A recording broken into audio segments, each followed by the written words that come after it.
ebe ahụ maka na ọ bụ anya na-ele zamzam ka eji ele ụkwụ na-aga wam. Ị chọrọ ime ihe na-akpọtụ n'obodo anyị abụ Naijiria onye kwuru nke o kwuru na onye mere nke o mere mgba nwanna jiri nnọọ nwayọ sonyere Uchenna Clever Ọnụọha nwa gara ma ya zụziri nke ọma na nwaada nwoke ọcha Clara onye eze mkpọga n'ihe omume nzukọ ume Igbo na Eko 100.7 ma o jiri ala nkeji 30 gata elekere 7 nke ụtụtụ site n'ụbọchị Mọnde ruo ụbọchị Fraịde ọbụla ka ha nwee ike gwazie gị o siri mee. Ịchọ ịma ihe na-eme n'obodo anyị abụ Naijiria agala na nke ịma sonyere ihe omume abụ nzukọ ume Igbo na Eko 100.7 ka ị nwee ike nụrụ ka kpọrọkpọtọ si gbazia n'ihu enyi. Ngwa jezie gwa ndị ya adịghị.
ntị n'ala nụrụ ikoro ndanda ebe achọkọtakwanụ mma ekwu adagba ama ihe eriri n'ikpeazụ o kerenụ ya nnọọ Igbo mara m Igbo m ji aba na Igbo m ji eme ọnụ bụ akụkọ ndị ahụ bịara ahịa na ụfọdụ akpụkpọ akụkọ dịgasị iche iche bụ ndị nke bịara ahịa n'ụbọchị taa bụ Tọzde bụ abalị 23 nke ọnwa 10 afọ 2025 n'usoro ndị Igbo ji agụ ahịa ha tata bụ Nkwọ.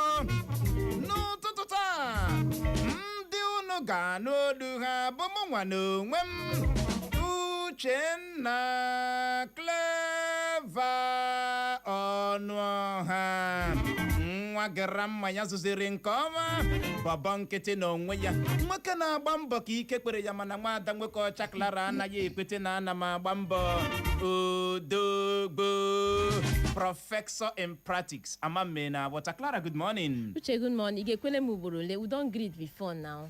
Thank you. Ana go greeting na ago. Ana go greeting na ago. No problem. Osule ya. I don't hear. Professor in practice, good morning. Kele ọha na eze. Ya ka m chọrọ ikele. Achọkwa m ebi ugbabịa here bụ okwu 200 ahụ again. Igbo ndị ọma Igbo dị Samsam na Bola Chinete lele otu nụrụ ejimaka na arụsiri n'ike asị bịa gaziere ụnụ ndewo. Clara nwoke ọcha anyị mechi ihe omume a gị jiri nwayọ nye balance ya my 200 naira. Ama m ihe mere njiwere olu nlo na-agwa gị ya. Uche, that 200 loss. Uche, you need the 5 minutes. Uche, you go your beginning make her. You don't need 5 minutes. Uche, when you give me this money, loss. And in my mind, they tell me say na you still pick am. Igbo kwuru ya ekwu o. Na you pick that money. Ọnụ ejibiri akụ ka eji akpọ ya. Uche, ọ ga-etotoro ego ahụ. Ụmụnna una dey see wetin dey happen. 200 naira say make I use am go. Ihe na-eme o.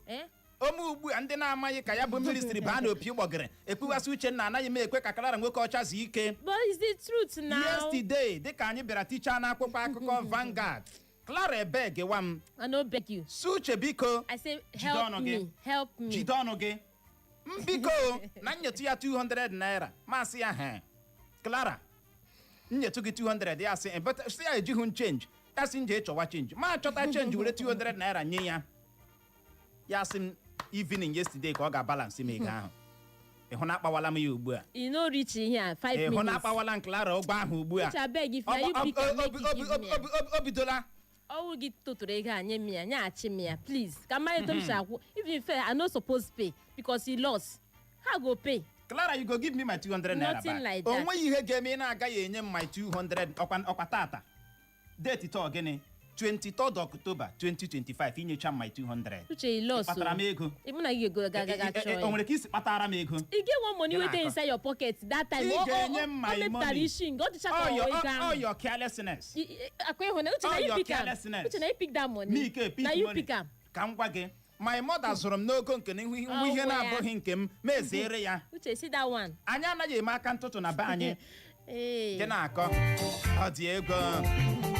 Ka ọ dị ịgbamọrọ nze ma mụ ọzọ n'ụtụtụ a anyị ga-eleba ya anya bụ nnwuchi a nwụchiri nwanne Nnamdi Kanu na onye ọkaikpe Nnamdi Kanu ma ha Sowore.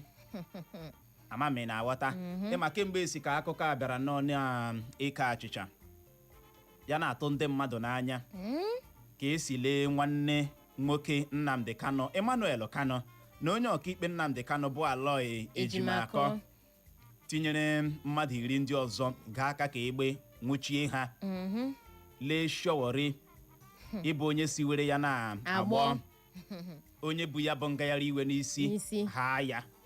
Ụfọdụ ndị mmadụ si ha ekwuola ha ekwulekwu n'ihi nka anyị wee na-ajụ gị n'ụtụtụ asị o nwere ihe nke a na-akọwa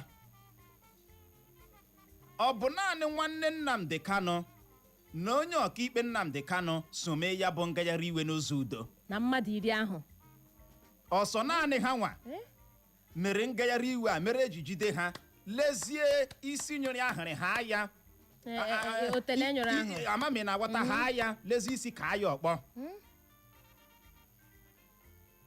amama nwere ihe ịghọtara ebe a o nwere ihe nke a na-akọwa ọ bụ naanị nwanne Nnamdi Kanu onye ọkaikpe Nnamdi Kanu na mmadụ 10 asị na anwụchikọrọ ha na ndị a so mee ya bụ ngaghari iwe.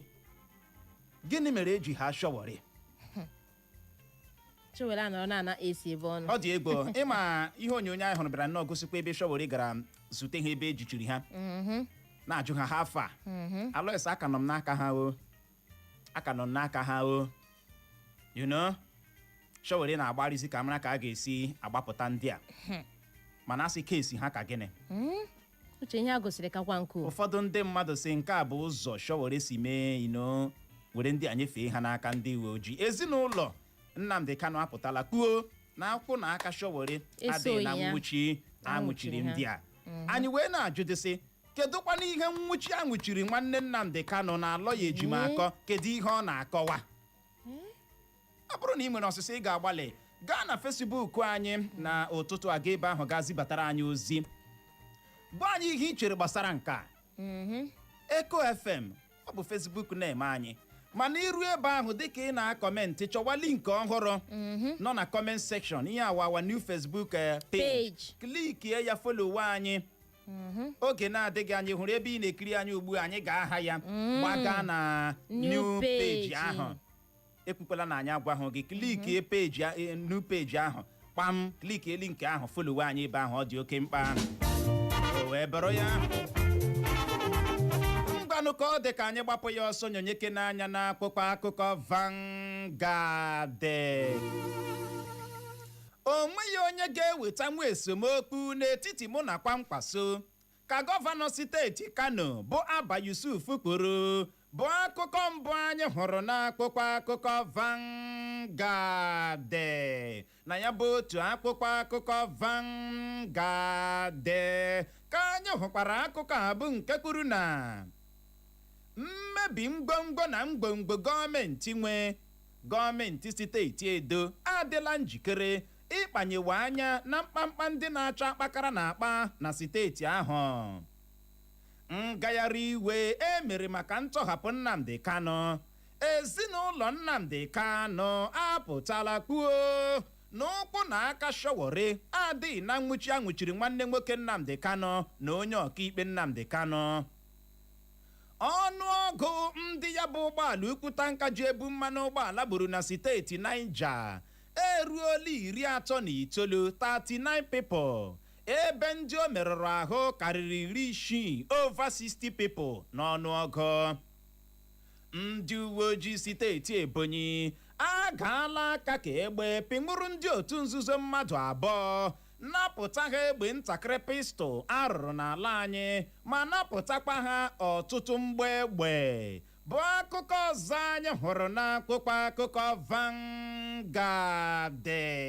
Na ya bụ otu akwụkwọ akụkọ Vanguard ka anyị hụkwara akụkọ a bụ nke kwuru na ọ bụ nrụrụ aka mere ka ndị mmadụ na-anaghị ezepụta n'igwe ịbịa tụọ vootu ka gọvanọ steeti Abia bụ Alex Oti kwuru.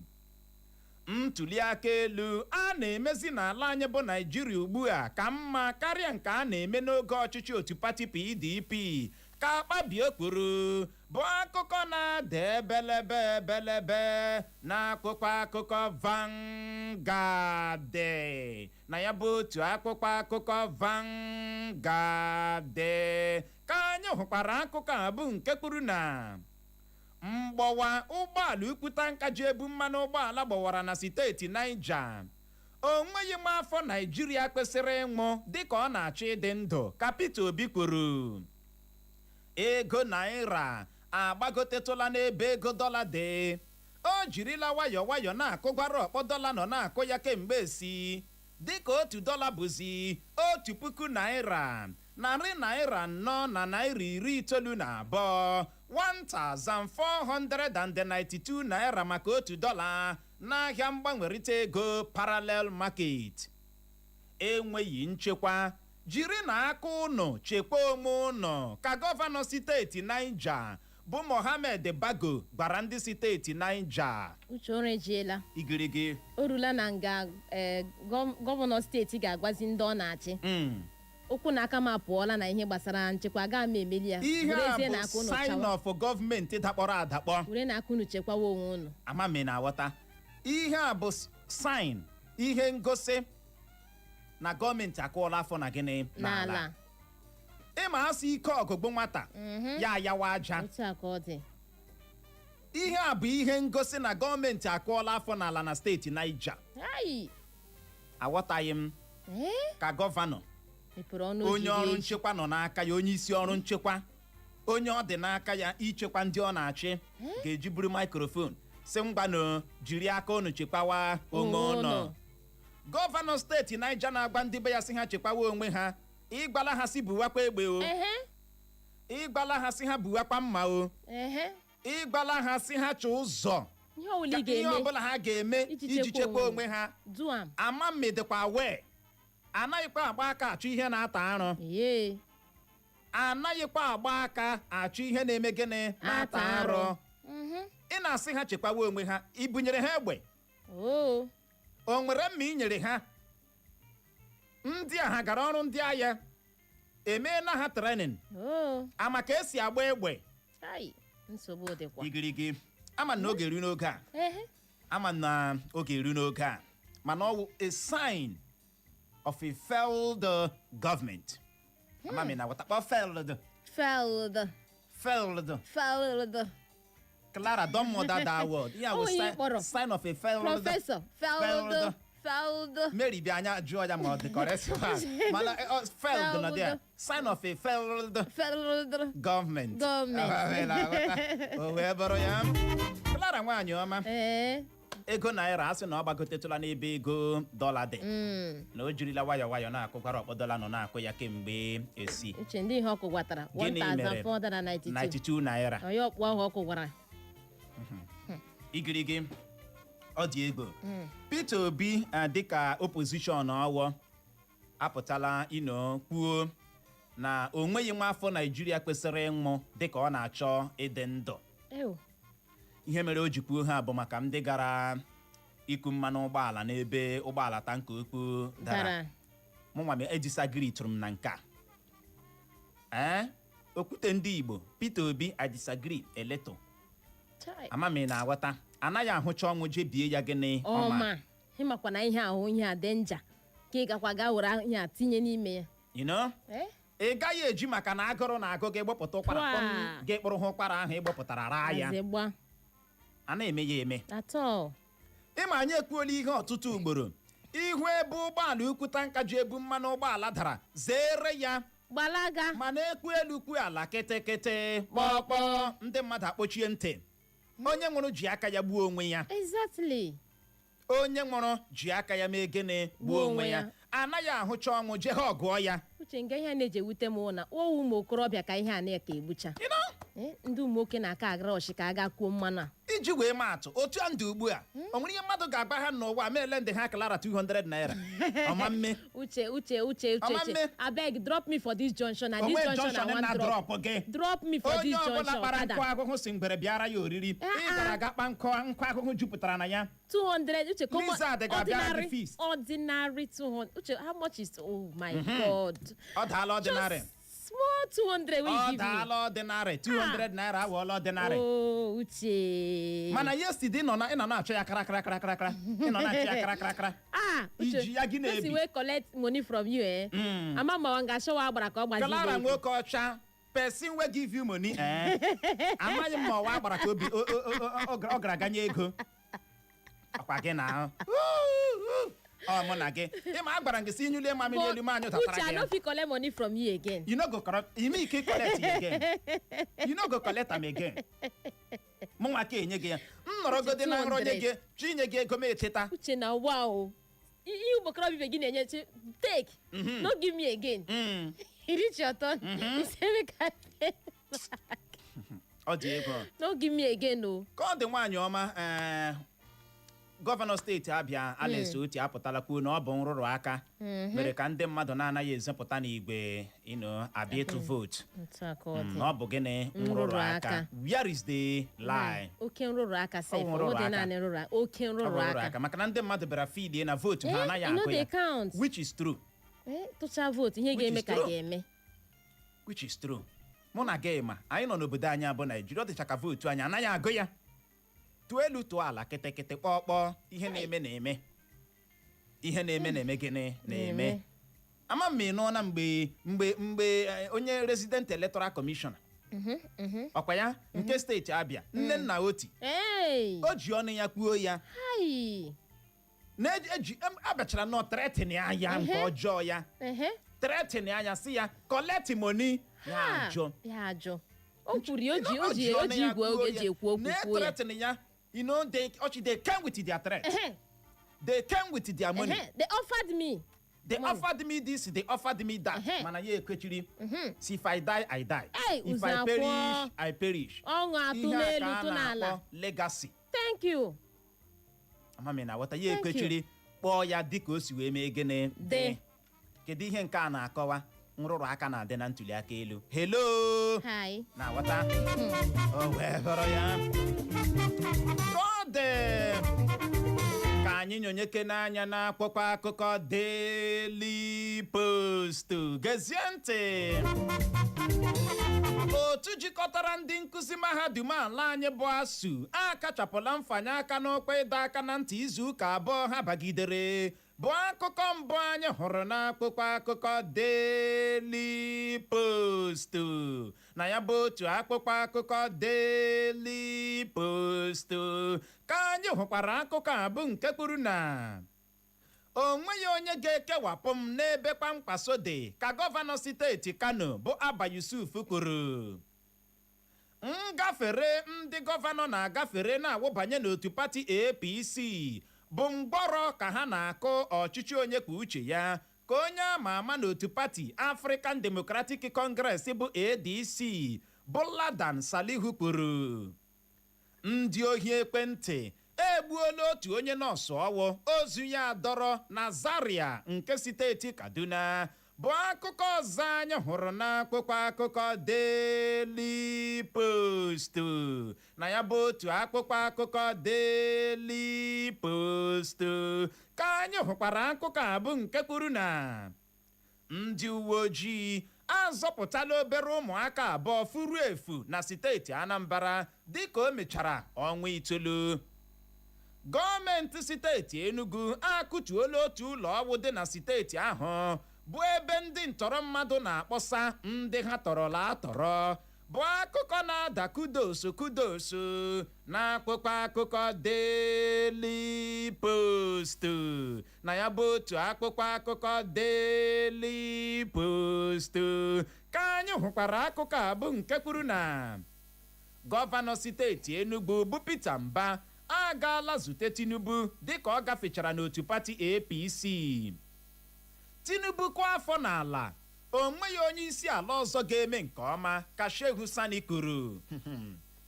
Egbuola otu nwoke ọwụ aha ya bụ Ahmed Usman Tunde n'ihi onye nwaanyị na steeti Kwara bụ akụkọ anyị hụrụ n'akwụkwọ akụkọ Daily Post. Na ya bụ otu akwụkwọ akụkọ Daily Post ka anyị hụkwara akụkọ a bụ nke kwuru na ahụtala ozu otu nwoke ọwa atọrọla atọrọ na Abuja ka ọ tọgbọ ka ogbe nkụ na steeti Kaduna. From Abuja to Kaduna. Igirigi. Chinke ntọrọkwa na biko. Ịma anyị na-ekwu ya na o nwere ndị nwere obi ekwensu. Ụfọdụ ndị mmadụ agaghị aghọtacha. Gị ile mmadụ tọrọ ya from Abuja pịam buru ya gaa Kaduna nọrọ ebe ahụ gbuo ya tọgba ozu ya.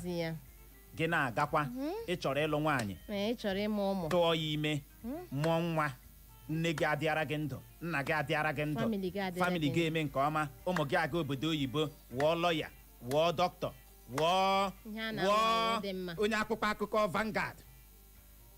Ma ị chọrọ ka ihe ọma na-emere gị, mana ị chọghị ka ihe ọma mere gị na ndị ọzọ. Kwa ụbọchị ka ị na-etinye ndị mmadụ n'anya mmiri, anya mmiri agaghị akọ gị n'anya. Anya mmiri enweghị ike ime gịnị ịkọ gị n'anya. Sepụ aka enwe n'ofe tupu ọ ghọrọ gị aka mmadụ. Amami na-aghọta. Ile mmadụ ibe gị ga-epe nwụrụ gị gbuo gị gbagbuo, akpa gị aka gị n'afọ, akpa gị aka gị n'afọ. Do you know who I am? A homie. I pity you. Chegharịa ugbu a oge mere gịnị ka dịara gị. Mere o ji ewute ọtụtụ ndị Naijiria na-anụrụ ihe dịka enyekwala amnesty, enyekwala clemency, enweela jailbreak na ụmụnne ya. Maka na onye gburu mmadụ kwesịrị ịnwụ.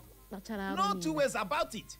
Ezinụlọ onye anyị gburu ugbu a ime ihe ite ikikere ha ga-abanye na ya. The breadwinner of the family. Ka egburu ihe a. Ọ dị egwu. Egbuola otu nwoke ọwa aha ya bụ Ahmed Usman Tunde n'ihi ọyị nwaanyị na steeti Kwara. Ọ dị egwu. Girlfriend asị egbuo ya, ozu ya adọrọ. Tunde gaa n'ala mmụọ ajụọ ya, Tunde gịnị gburu gị? Ya sọ enyi nwaanyị mere gịnị gburu m. Mana enyi nwaanyị nọ ndụ gị nwa nwụọ. Amami na-aghọta. Nyekwanụ gị nwa bụ nwoke iju maka ọyị nwaanyị gị na nwoke ọzọ na-alụ ọgụ iwe fool. Amami na-aghọta iwe onye ihụrụ ihu iji maka ọyị nwaanyị. Somebody bịara na friend your girlfriend gị threaten wa ya, ị ga-emekwa ya nke, ị ga-emekwa ya nke, ị ga-eme ị lụọla ya na your wife. Na your wife ịma na nwaanyị na-alụbeghị di dị available. Ọ dị available. You know? Ọ bụ onye ọbụla bịa tara ya ike ya, onye ọ manyere ya ewere. Onye ọ manyere ya ewere. Ị ma na ihe a niile ị nọ na-ekele ma ị mere ike mechi ihe a niile ị gaghị alụ ya. Mgbe ahụ ka ị gbawa ya aka. Gị na-eji ya na-eteretin your fellow man. Jiri nwaanyị asọra m nsọ, jiri nwaanyị asọra m iwe onye iberibe, jiri nwaanyị asọra m nsọ. Ị kara iji nwayọọ jụọ ọyị gị nwaanyị. Gịnị jikọtara gị na onye a? Ya bụrụ na ị lọvụ hụ nwa, tell me, let me move on. Amami na-aghọta.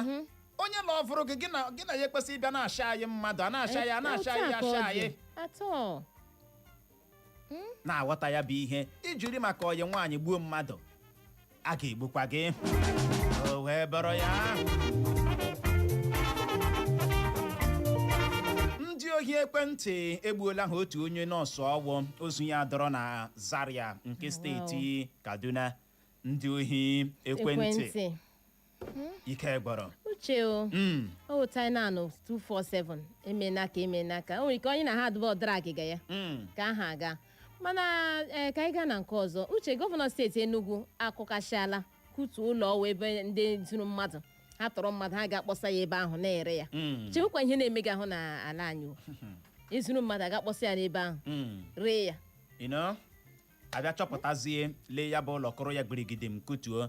A sị na enwetara otu egbe pọmpashọn ọkwa ya burukwa ụgbọala ndị ntọrọ mmadụ a ike gboro nwune. O wee bụrụ ya ka ọ dị ka anyị nyonyeke n'anya n'akwụkwọ akụkọ Punch. Gezie ntị. Ndị ọkpa egbe bandit egbuola mmadụ abụọ gbim, ozu ha dọrọ na mwakpo ha wakporo steeti Plateau. Bụ akụkọ mbụ anyị hụrụ n'akwụkwọ akụkọ Punch. Na ya bụ otu akwụkwọ akụkọ Punch ka anyị hụkwara akụkọ abụ nke kwuru na steeti Cross River akpọchiela ụlọ akwụkwọ 36 bụ ndị ehiwere n'ụzọ iwu na-akwadoghị. Steeti Edo ga-ewe ndị nkụzi dị 3,000 n'ọrụ. Bụ akụkọ ọzọ anyị hụrụ n'akwụkwọ akụkọ Punch.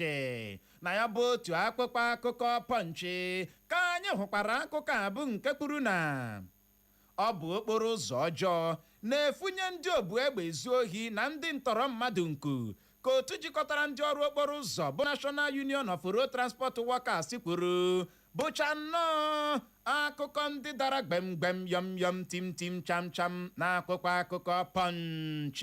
Uche o ịnụ naanị ya nụ steeti Cross River elele ụlọ akwụkwọ ndị ehiwere n'ụzọ iwu na-akwadoghị kpọchie ya. Ụlọ akwụkwọ dị 36. Ọ bụghị ịkpọchi ya, o nwere ihe ha nwa na-eme iji hụ na enyere ogbugbo na nke a. Ọ bụghị bịa kelie gaa were ya kpochie. O nwekwara ihe unu na-eme gbasara nke a. Ụlọ akwụkwọ gọọmenti nwe na steeti unu ọ dịkwa ọfụma? Ọ na-agakwa dị ka o kwesịrị ịga?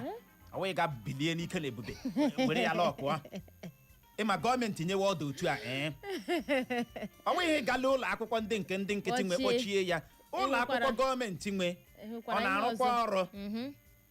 Ọ dị ka ụlọ akwụkwọ kwesịrị ịdị? Ọ dị egwu. Ka anyị nyonyeke n'anya n'akwụkwọ akụkọ The Statesman. Gezie ntị.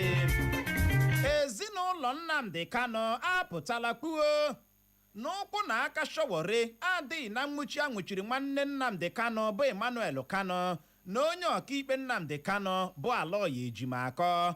Bụ akụkọ mbụ anyị hụrụ n'akwụkwọ akụkọ The Statesman. Na ya bụ otu akwụkwọ akụkọ The Statesman ka anyị hụkwara akụkọ abụ nke kwuru na ọgba aghara atabarala n'otu pati African Democratic Congress bụ ADC na steeti Imo dịka a bịara nwee otu ọzọ n'otu pati ahụ.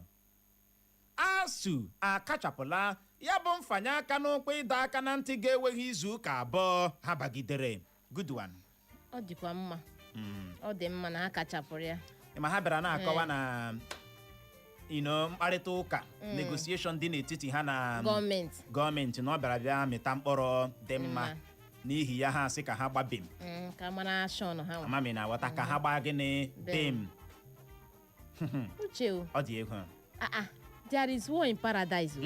ADC a sị war ka nkọ na-abịala nwe another faction otu ọzọ n'otu pati African Democratic Congress na steeti Imo. Ihe a bụ ihe lere Labour Party tinye ha na gbagharịa. Tinye ha na gịnị gbagharịa. Ọ dawakwala ugbu a n'otu African Democratic Congress bụ ADC. Mara na ihe unu mere gbasara nke a. Eme ihe dị na pati bụ na ị maghị na ndị pati ọzọ nwere ike bata na pati unu. Bịa tinye osu aghara. Bịa tinye osu aghara. Ebe i kwuru yes ha ekwuo no. Ebe i kwuru no ha ekwuo gịnị yes. I think a na-anabata mmadụ na otu pati ọwụla abịa ka maka na a ga-enwekwa spies ga-abịa ịnọ ka abịa kponyere ha aja na gara. Pati ọzọ na-asụpọnsọkwa ha ahụ. Go on. Mewa. Mesa ihe niile kwụsaa ya. Onye ahụ kwụsacha ya apụọrọ ya. Ezinụlọ Nnamdi Kanu apụtala ha kwuo n'ụkwụ na aka Sowore adịghị na Nnwuchi anwuchiri nwanne Nnamdi Kanu bụ Emmanuel Kanu na onye okaikpe Nnamdi Kanu bụ Aloy Ejimakọ. Nke a bụ isiokwu anyị ga-eleba anya na ụtụtụ a. Ịma dịka emechara ngagharị iwe aga aka ka egbe penwụrụ nwanne nwoke Nnamdi Kanu bụ Emmanuel Kanu penwụrụkwa onye okaikpe Nnamdi Kanu bụ Aloy Ejimakọ lekwu mmadụ 10 ndị ọzọ nwụchikọ ha Sowore anaghị ezu get the point. Ọ bụghị na Sowore gbafuru agbafu.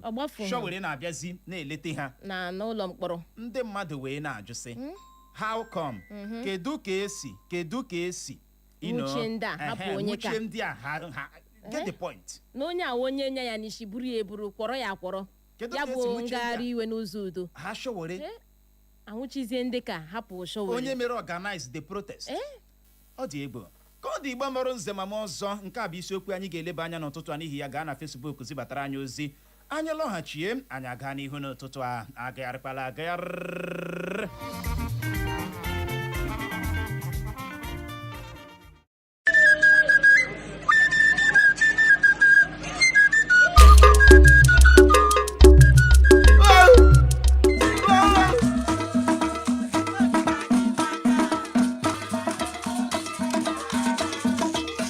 This is Ofekata Orodo community.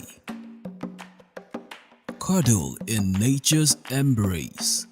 From the sky, its beauty stretches wide. Serene landscape, lush greenery, and a windy path that whispers stories of old. Ofekata Orodo is not just a place on the map. It is a heartbeat, a heritage, a people proud of their land. And today, it opens its arm to a contest that stirs excitement, mystery, and the promise of discovery, the Ojezurobodo search.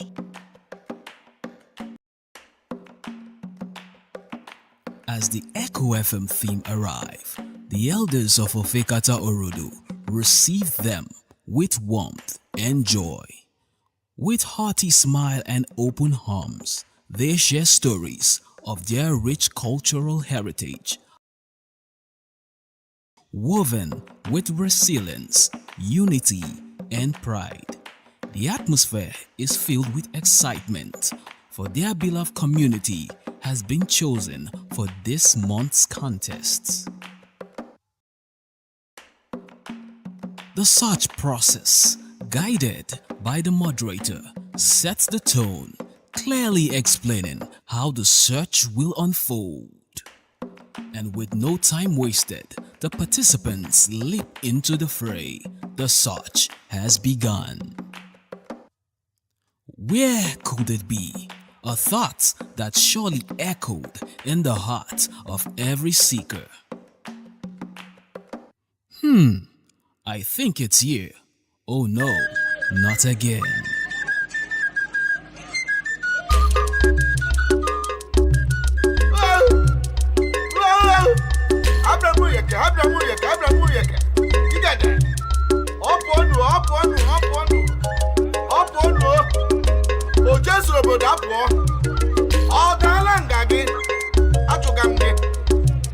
na Echo FM. Oje zurubudu hayamma. Oje zurubudu ngwongwo. Oje anya apụọla hayamma. Oje zurubudu ngwongwo. Oje ya yosam yebelebe. Oje zurubudu hayamma. Oje ndị nwụya hayamma. Oje ndị bịara bịa hayamma. Oje ya yosagi ngwongwo. Oje ya yosam hayamma. Oje anya apụọla hayamma. Oje zurubudu ngwongwo. Oje ya gawa yebelebe. Oje zuru mba hayamma. Oje zuru n'Imo State hayamma. Oje zuru mbali. Along the way, they encounter broken school buildings and poor road network, a reminder of challenges that still calls for attention. As each second tick by, every movement becomes critical. Every step, every decision matters. Where could it be? I must find it. I must see it. The tension build, the search intensify, yet no one backs down. Each participant stays the course, eyes fixed on the ultimate goal. After moments of anticipation, a contestant finally uncover the Ojezurobodo treasure.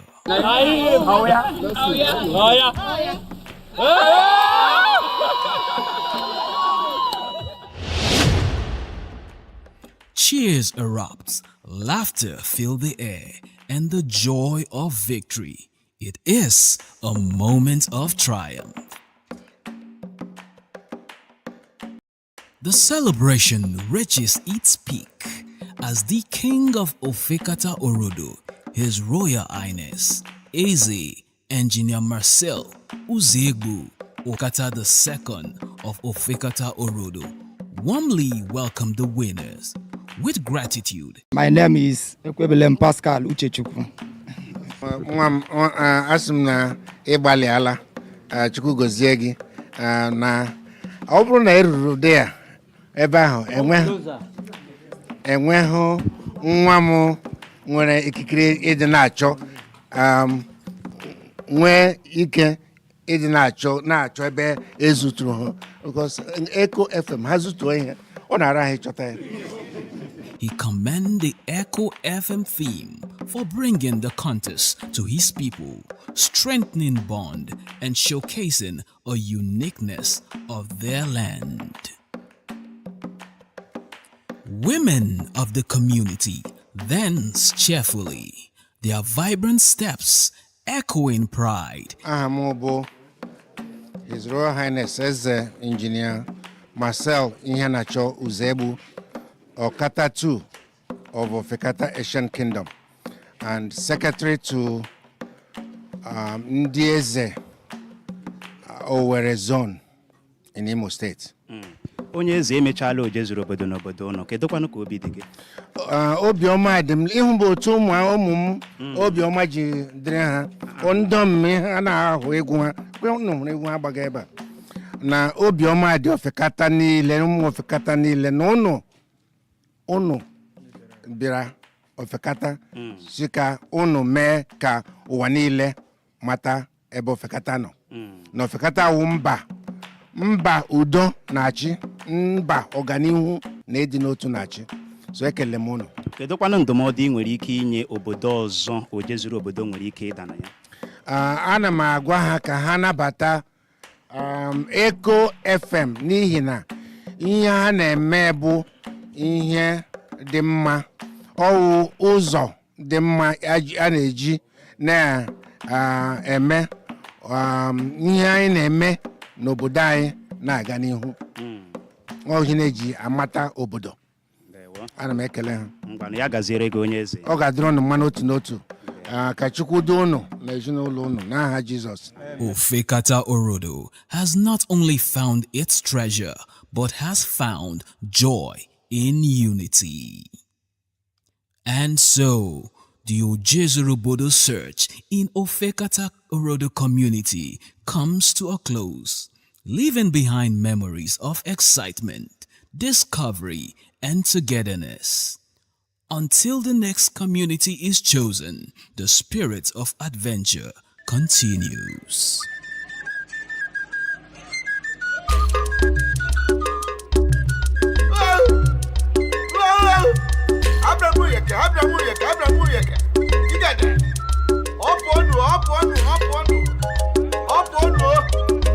Ojezu obodo apụọ ọ gaala nga gị achụga m gị na Echo FM Ojezu obodo haya mma Ojezu obodo ngwongwo oje anyị apụọla haya mma Ojezu obodo ngwongwo oje ya yọsam Ojezu obodo haya mma oje ndị nwụya haya mma oje ndị bịara bịa haya mma oje ya yọsa gị ngwongwo oje ya yọsa m haya mma oje anya apụọla haya mma oje zuru obodo ngwongwo oje ya gawa oje zuru mba haya mma oje zuru n'ime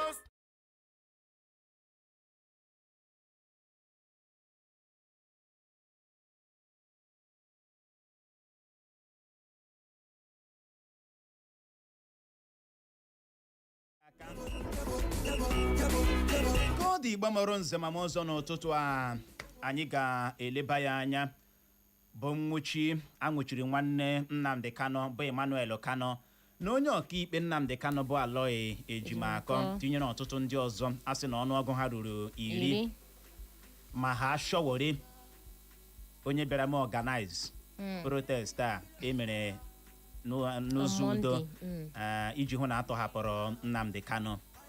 Ọ bụghị na Sowore gbara ọsọ, Sowore nọ ya, Sowore jikwa okwu ya gakuje Emmanuel Kanu na-alọ ya ejimaka ebe ejichiri ha jụwa ha hafa ndị uwe ojii na-elekwa ha. Anyị wee na-ajụ sị o nwere ihe nke a na-eme gịnị na-akọwa. Ọ bụ naanị nwanne Nnamdi Kanu na onye ọkaikpe Nnamdi Kanu so mee ya bụ ngagharị iwe n'ụzọ udo. Ajụjụ ọzọ anyị na-ajụkwa wee bụrụ ka ya bụ ihe si aga nwaada nwoke ọchaklara. Ịma o mee na ndị mmadụ bịa na-ekwu ọ pụtara na Sowore bịara nnọọ ihe ọwụzọ aghụghọ o ji nyefee ha ndị a n'aka ndị uwe ojii ka ọ gịnị. Ọ dịkwa ezinụlọ Nnamdi Kanu apụtala ha kwuo na ụkwụ na aka Sowore adịghị na ya bụ Nnwuchi anwuchiri nwanne Nnamdi Kanu na onye ọkaikpe ya tinyere ndị ọzọ na Sowore dị gịnị innocent. Mana anyị na-ajụ gị sị o nwere ihe nke a na-akọwa. Ya bụrụ na ị nwere ọsịsa ị ga-agbalị bulie ekwentị gị kpọwa akara ekwentị ndị a bụ 0911 20022 0911 20022 maọbụkwanụ 0707 454 1014 0707 454 1014. Ma ọ bụ gị gaa na Facebook anyị zibatara anyị ozi gị ebe ahụ ugbu a zibatara anyị ozi nke ọbụla ị ga-eme gị gbalịa gbuo okwu gị nkenke ịmasị mmanụ akara dị otu onye ratụ ibe ya ratụ. Aha Facebook ị ga-enweta anyị Echo FM 100.7 nke ahụ nke ọhụrụ Echo FM. Chọọ Echo FM, taịpụ Echo FM, kliki ịkpankiri iwe anyị gazie na comment section ị ga-ahụ link anyị share ebe ahụ, kliki ya kpam folowa anyị ọ dị oke mkpa. Nke a kụchapụla. Ị bọọla chi ye? Abọọla m Oguche. Ndewo. Clara, good morning all. Ụtụtụ ọma. Awiji gwa Sowore ọhụrụ dịka ashị akpọrọ ndị Igbo. Ọ ga-adịrị asif na ọ kpọfara ụmụ Igbo abịa nwụrụ ha nwụla ihe na prison again na Abuja gba. Ịhụnanya ya Sowore adịghị ihe ọjọọ imere bọta ịhụna sọ wọwala ha ọjọọ gbuo.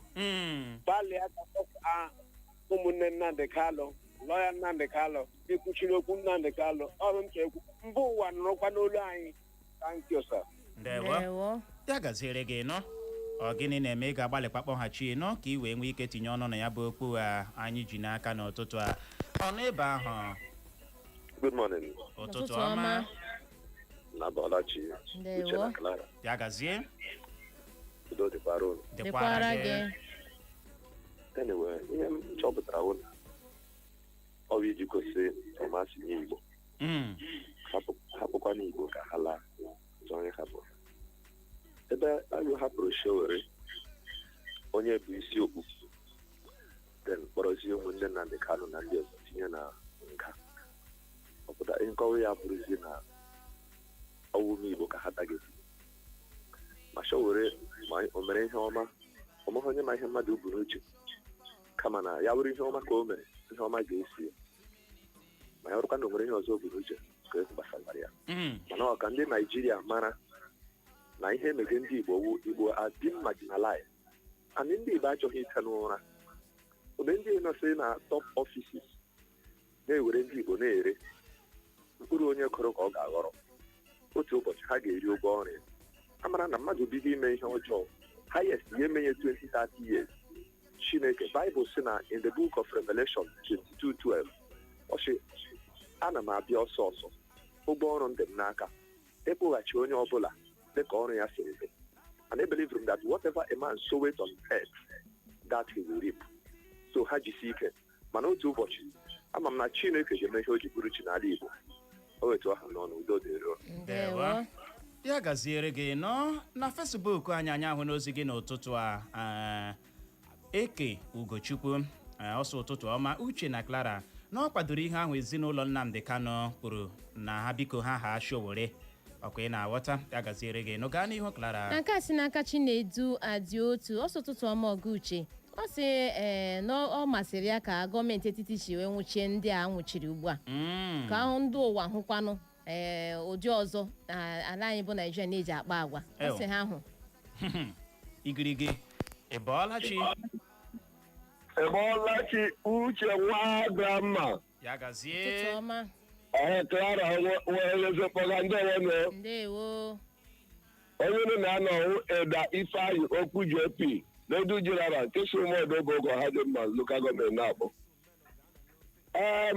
Uche akara m ajụkwa ajụjụ a gịnị mere Sowore iwe onye ịhaziri protest a nọrọkwa n'ihu ọgbaghị ọsọ mgbe ọ gbara ọsọ mgbe a gbara ntụ bekee and agbaghị egbe na ọ kwara shift ataghị onye ụta na ka ahụ bikos ọ nwere onye gbara ọsọ ya alụghachi ya alụ ọgụ mana onye nwere anwa aga alụ ọgụ ọzọ mmadụ n'ime arrest ada hapụ Sowore nọ n'ihu jiri ojumọtọ lọya Nnamdi Kanu jiri Prince Emmanuel the younger brother to Nnamdi Kanu ọzọ the other train na-akpọ aha ha support ha nna sị gịnị mere o nwere iwu gọọmenti nwere sị onye ebitukwala Sowore aka mgbe ọbụla mere protest akara m azụkwa ugbu a ịghọtara so he na-achọ ịgwa ndị Igbo jiri aha ndị niile mere arest dị a ọrụ Igbo mgbe agụpụtara aha ha niile ma sị olee ihe ndị Igbo ime ndị Naijiria bikonu uche ị ga-asanwa ajụjụ a ike agwụla ya gaziere gị dị redio General o wee bụrụ ya ka ọ dị anyị ahụ n'ozi gị na ụtụtụ a Chizọba Adịmekwe ọkwa ya ọsọ Uche na Clara ụtụtụ ọma na ị hụrụ ihe a mere na ọ bụ ikpe ezighị ezi na ọ bụ ikpe mee gịnị ezighị ezi mana ma elu ma ala o nwere Chineke na-ekpe ikpe ziri ezi na ọ ga-alụkwa ọgụ a ya gaziere gị nọ Chizọba gaa n'ihu Clara na ozi nke si n'aka agha Ifeanyi si Ekwulọbịa zibata ozi ya n'ụtụtụ a ọ si nwụchiri nwanne nwoke Nnamdi Kanu na onye ọkaikpe ya Aloyo Ejimakọ ọwụ iji isi gị na a na-emegbu ndị Igbo emegbu na ndị Igbo kwanụ na ihe ha na-agabiga n'ala anyị ọ karịrị akarị anyị ahụ na nke gị n'ụtụtụ a Angelic Chinwendum ọsọ ụtụtụ ọma ndị nke m na-eko ka ụbọchị taa mara anyị niile mma ndewo anyị ahụkwala nke gị Ngozi Obianuju Ụzọma ọsọ Uche na Clara ụtụtụ ọma o ndewo anyị hụkwara nke gị n'ụtụtụ a Chigozie Kinsili ọsọ ụtụtụ ọma Chief Uche na Clara beautiful woman ọsị Chineke gọziere m ụnọ ya gazikwara gị nọ ịbọọla chiye nwoke agụ ya dịrị gị mma n'ụbọchị taa dịkwara gị nọ Clara ụtụtụ ọma dịkwara gị ndewo onye nọ na n'ụlọ n'ụbọchị taa gbanwere akwa ihe nwoke agụrụ ọfịs dị na Dallas n'igbo ọfụ na-ere one ọfịs egoro ejigbote enye lọfụ aka eze ihe nsị mamanya ọrụ n'ụtụtụ abụ ịhụna ana m asị Naijiria na-enwe planị si na lọya Nnamdi Kanu pụtaghala a ga-anwụchi ya and nwanne ya nwoke iji saleti ya ikpe a na-ekpe Nnamdi Kanu iji ya menyere lọya ya tinye ya egwu n'ime iji tinye egwu n'ime hapụgazie onye ahụrụ ike nyụrụ ahụrụ ama isi ọkpọ biko ana m ayọ Naijiria biko ka hapụga lọya Nnamdi Kanu hapụgalụ nwanne ya nwoke bikos ile anyị nene ma aha ndị niile lisiri nga ahụ ihe niile nga ahụ aha ndị Igbo enwe otu ahụ onye Hausa na enwe otu onye ahụ onye Yoruba anụ ya biko ana m ayọ ndị politishan ala Igbo biko ha gawa ije ya bikos ihe a karịa na Naijiria agba nkịtị anyị niile a ga-anwụchita anyị niile one by one enwere gị mkpu ụka ndị enwere agazila nnọ ya gaziere gị nọ nwoke agụ o wee bụrụ ya anyị ahụ n'ozi gị n'ụtụtụ a Chief Ben okwu ọnụ isi awakazibata ozi gị si Uche na Clara na nwụchi a nwụchiri nwanne nwoke Nnamdi Kanu na onye ọkaikpe ya bụ Aloyo Ejimakọ ma ha Sowore na nke a bụ iji wee gosi gị na a na-aha ahọ ịhụrụ ikpe ziri ezi o nwere ndị a na-ekpere ikpe ziri ezi nwee ndị a na-anaghị ekpere ya n'ịhụrụ obodo anyị abụ Naijiria na ọ bụ ihe jọgburu ya na o nwere ndị nke a bịara họrọ na-emegbu ha n'obodo anyị a ọ dị egwu ya gaziere gị nụ Chief Ben okwu ọnụ gaa n'ihu Clara na nke a si n'aka Uche Ogu ọ sị anyị nwee iru ọma Uche na Clara ọ sị Sowore hụrụ ihe agwọ ọkpara na ọ dịcha ka ihe a na-enyo enyo a na-enyotụcha ya enyo ọ dịcha ka ihe na-aga siriri werere enwere ka ihe ya wee ije ọ dị ka ije agwọ ọ dị egwu o wee bụrụ ya anya ahụ na nke gị able to praise JP ọkwa ya aha kakwa nkọ ọsọ ụtụtụ ọma Clara my sweetheart How was your night, baby? I'm good, baby. Oh, dear. Ogini neme. Ebola chie. Ega bale ponga chie. Too many things, too many problems in my life. Ahụna m nke gị n'ụtụtụ a Misha ka agụọ ha. Ọsọ uche na nzitere ya akaụntụ m. Oh. Contrast file yara m 200 naira. Thank you. Ka m kwụsị ịdị na-enye Clara nsogbu. Mwere akaụntụ m nye gị. Ima the color of my 200 naira. Ebola chie. Good morning. Ndewo. Chisom esi m iyi agwa abụọ. Gaa n'ihu Chisom. Ya wụ my first time. Atara gị dele m unu n'owe. Chai. Ịgbalịala. Ndewo. Okwu Sowore. Achọrọ m ka ile Yoruba land today. Before gị kwuo okwu Sowore. Lee Yoruba land. Ihe niile eji awa obodo taa Yoruba nwe ya. Ndị ugwu na-ahụ anyị ka ndị ọjọọ bụ ndị Yoruba. Anyị na ndị ugwu enweghị problem. Anyị na ndị ugwu anọghị n'iru. Ọ ndị Yoruba na-eme ndị ugwu ji ahụ anyị as bad people. Ihe a na-eme today ndị Yoruba ma ihe megen. Sowore ma ihe megen. Onye mere ihe niile onye apụta onwe ihe na-emetụ ya. Ndị a ma ihe emege. Ndị a ji obodo a Yoruba ji obodo a jisie ya ike. Ọwụ ndị ugwu pawa anaghị ekwe ha hụ ndị Yoruba ihe ha emege. So ihe a onye chọrọ iti ga ebe ahụ. Lee Yoruba land today enwere ihe niile. Obodo siri ike ndị Yoruba ama ha na obodo siri ike apart from Lagos na-agbagharị because they are okay, the whole company is not there. Ndị Yoruba bụ ndị tiri anyị n'ọnọdụ anyị nọ n'ime ya taa. Thank you. Here my contribution. Ndewo. Ya gaziri gị nọ. Ebola chi. Ebola chi. Abụ Pamche Uche na Clara. Ụtụtụ ọma. Ndewo. Ndewo. Ihe m nwa nwere ikwu n'okwu a unu wepụtara n'ụtụtụ a. Gwa anyị aha gị. Biko ọwe nọsens na-akpọ na-akpọ isi m mega lakpọ. Ihe ekwu na ndị nọ na politiks ma ndị sineti ndị House of ndị gọvanọ ha hụkwara ihe nọ. Otu a na-eme ndị Igbo dị mma. Onye nwanne ka ya ikpe anwụrụ na ha niile nọdịcha agbachicha nkịtị. Enwere onye Awụsa ga-eme otu a ndị Awụsa agba nkịtị. Enwere onye Yoruba ga-eme otu a ndị Yoruba agba nkịtị. Nna chalenji ndị Igbo niile nọ na politiks mkpọla ha sineti House of Rep na ndị gọvanọ na ha niile bulie ọkwa ewuricha ji onye ụsọ ọ ga-abata na nke onye etiti mgbe na-adịghị anya oge eru ha aka ha hụ otu ọ na-adị. Ndewo. Ya gaziere gị nwoke ọma. Ka ọ dị anya ahụ n'ozi gị n'ụtụtụ a Nwaọcha Emeka Rex onye a na-eti onye nze isi awọ mbịara zibata ozi gị isi ihe a bụ ihe onye Igbo na-agabiga na ọ bụ ihe doro anya n'agbanyeghị ka esi lee ya na onwe ihe eji ndị Igbo kpọrọ n'obodo anyị bụ Naịjirịa na ọ ga-akwụsịkwanụ ma onye ọbụla gawara nke ya. Ya gaziere gị Nwaọcha Emeka Rex. Gaa n'ihu Clara. Ka Island Kalụ ọ sị Maazị Uche na Nwada Clara ọsọ oge ahụ eruola mgbe a ga-eleriri ahụ eji kechie ngwere tọhapụ ya. O nwere eriri eji kechie ngwere? Ịhụnanya ya nụ. Ọ gị nwa kedoro ya Clara gwe ka ọ ga-awa gị. Ebola chi ye. Abọọla m chi o. First time caller. Ya, gwa anyị aha gị. Onye first time caller. Onye first time caller. Anyị ma olu a. Aga m Professor Ekpati. Ndewo. Aga m dị Clara. Onye obi ụtọ. Anyị dị mma o. Ndị otu ibe. Ma ụbọchị atụkwa ebidoro Sowore ugbu a a ga-asọ plan na emere ka ejije ejije ka asị na ihe. Mana chere kene onwe anyị obi ụtọ. Kedu ka esi nnọọ ị kwesịrị ịghọta ebe anyị na-aga n'okwe ịma Sowore nọ n'isi ihe a. Kedu kraịm ndị ọzọ kọmitiri Sowore na-akọmiti hụ? Ama ejere Sowore ezowe. Sowore chọkwara ka eme ya arrest. But ndị Naijiria ma ihe emege. Achọghị ime ya arrest. And ọwụ onye ke ha. Ndị ka anyị kwana uche ndị ọzọ ga-eprosesi aka ndị ka anyị atịrị ha asị ndị ka anyị were na-eshi n'ime eri ihe. Anyị nwere mmadụ but ha niile anọkedechita.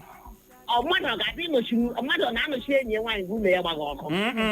Anyị nwere mmadụ anyị nwere ebu nwe mfọ nwe ha na-enweghị n'ala Igbo ihe niile mege na Igbo mego onwe ha anyị apụkwa ilewe ndị ọzọ anya ka m kwuo n'ezi awara awa that we dey do ourselves. Anyị nwere mmadụ Igbo nwere mmadụ ndị ọnụ ruru ụmụnne ya ndị ahụ ndị gbara ụkwụ echugo onye a na-esi n'ọnụ ya ka o kwuo ya ọ dị very bad ha lepụ otu ndị nwe mmadụ si lepụ onye ha anya elepụ ya ka a ghara ekpughere ya anya ha dị ugbu a ndị Igbo anyị propaganda juru ha kpughere ugbu a mebi ọbụrụ ma onye ka ga-enye taka uwe ya gbakere asa akwa ịhụna akwa ịhụna ka anyị were oche ụmụnne ya ga-esi na onwe ihe gbasara ya na anyị jewe ocha ya dịrị na mma ndị Igbo.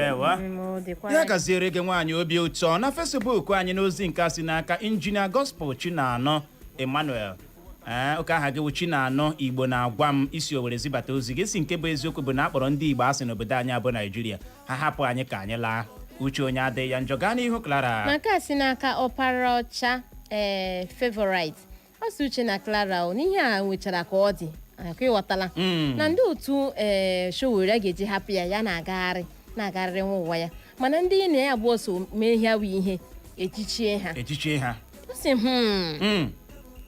anyị anwụna nke gị Malaysia Motors si polisi bata ozi ọsọ ụtụtụ ọma Ochman na Ochman na ocheghị na ọwarị nji ka Sowore mere ihe a mana ihe mere eji nwuche ndị ahụ bụ maka na ha nwere ọbara Igbo ha bụ ndị Igbo ihe mere eji gaa aka ka egbepe nwụrụ ha Ebolachi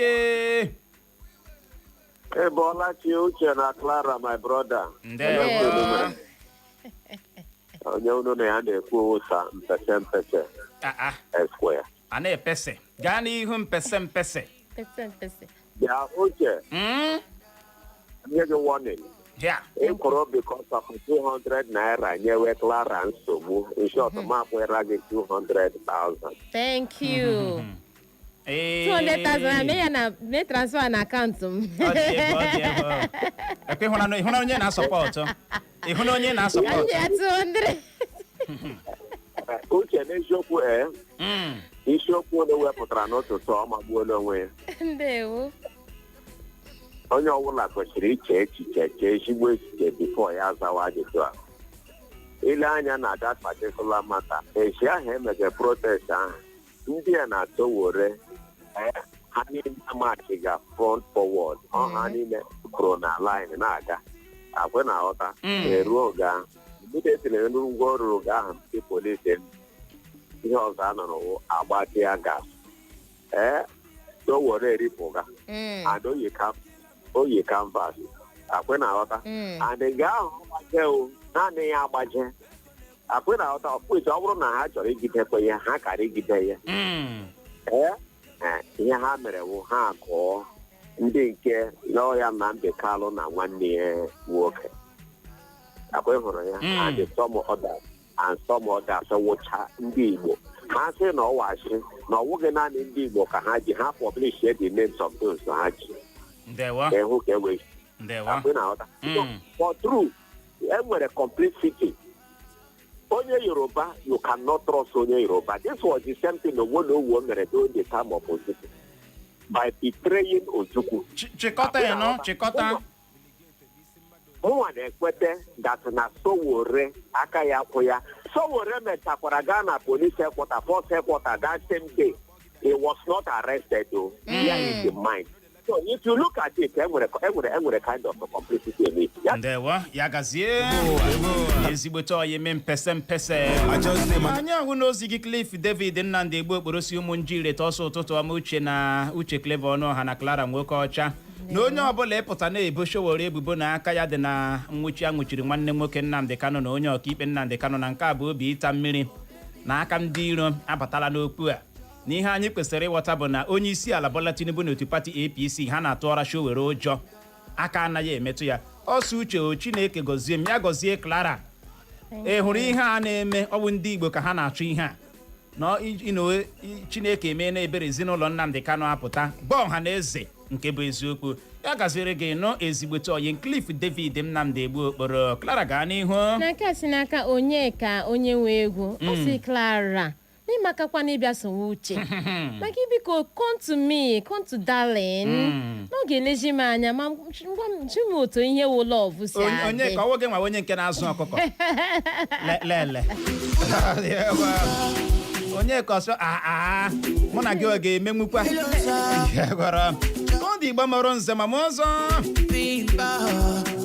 n'oge na-adịghị anya onye ọbịa anyị na ya ga-anọrị ga-awụcha mana anyị chọrọ iji ohere a mee ka ndị obodo ọkpaala mara na o rejigo nwanne echi British agbawa German nwanne echi ojeziri obodo adaa n'obodo ọkpaala nke kansụl ime obodo nga ọkpaala ịbụrụ onye obodo ọkpaala be ready beginning ready anyị ga-aga ọkpaala this morning ga ebe ahụ for sensitization meekwa ka ụnụ mara si be prepared oge erejikwa o wee bụrụ ya chebiri na anyị n'ụbọchị Satọde onye ọbịa anyị nke mbụ awụchala n'ihi ya nọrọ ebe ahụ ime na ngaghari. I got plenty things, plenty problems.